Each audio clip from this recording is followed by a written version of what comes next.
I really don't see how the size of your finger could have anything to do with your overall health. Your health is something that comes from how well you eat, how well you take care of your body, and genetics. I do believe that it does have something to do with your health. Men who are taller tend to have bigger fingers, so you would assume that they have longer private parts.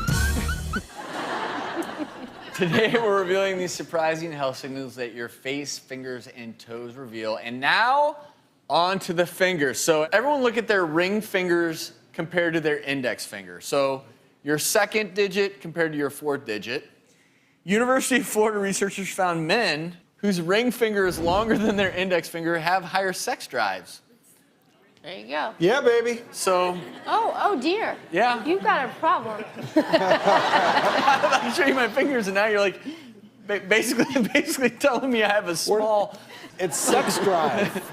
Well, see, then you don't have to worry about it. So are you saying that because my index finger is longer than my pinky finger, or my ring finger, and Drew's is longer, Drew had a lot more testosterone in utero than I did? He puts out a lot of testosterone. Well, thank you. Look at you, buddy. You want to know what else? I know. I know you're Great. feeling bad, but look at my earlobe. I okay. wasn't in the last segment. I'm listening to you talking about it. Do you see that crease in there?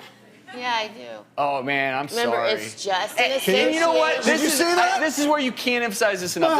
Right. This whole show is about associations. When we start using associations like the fingers, we're talking about like a 2-3% association. Right. When we're talking about the earlobe crease, these are all just associations, so don't take them too seriously, because like the next one, the British Journal of Cancer reported that if your ring finger is shorter than your index finger, you have an increased association with prostate cancer.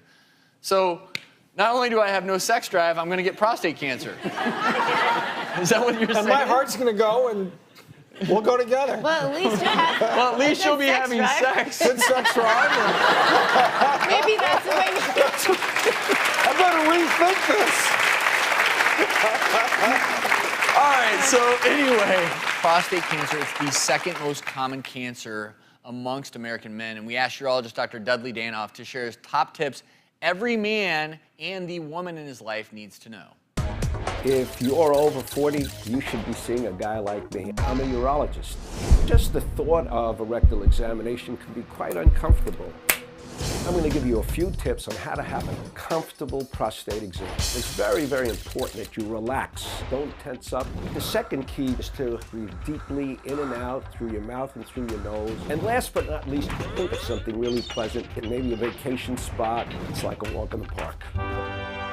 Almost. Dudley, thank you so very much. He is the author of... Penis power.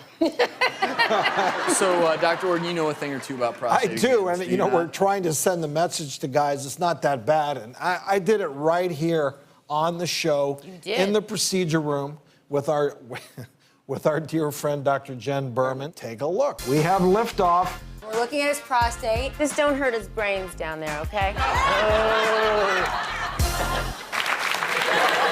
And You look like you were enjoying that way too much. He was so relaxed. I was sending a message to the American men out there. Like, if I can do it up there for TV, that it's not that big a deal. So as Dr. Danoff said, over the age of 50, if you're at risk, if you have any kind of family history of prostate cancer, you need to make sure that go in there, get the exam. I know the PSA study nowadays is a little controversial, but for sure get in there, at least do a urine analysis, get that digital rectal exam. That's a great place to start. And women, we know our guys can be stubborn, so it's your responsibility to know this information too, because we take care of the whole family. So get them to their exam.